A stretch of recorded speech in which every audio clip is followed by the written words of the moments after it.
Vital force theory. Vital force theory J Berzelius ने 1815 में दी थी। इस थ्योरी में ये कहा गया था कि जो भी ऑर्गेनिक कंपाउंड्स हैं वो सिर्फ हम लिविंग थिंग्स से ले सकते हैं, प्लांट से या एनिमल से ले सकते हैं।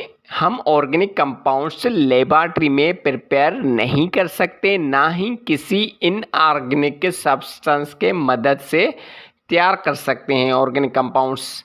लेकिन ये थ्योरी आगे जाके 1828 में वोलर केमिस्ट के हाथों रिजेक्ट हो गई, क्योंकि वोलर ने अमोनियम साइनेट इनऑर्गेनिक सब्सटेंस को केमिकल को चेंज कर दिया यूरिया ऑर्गेनिक सब्सटेंस में, वो भी लेबॉरेटरी के अंदर।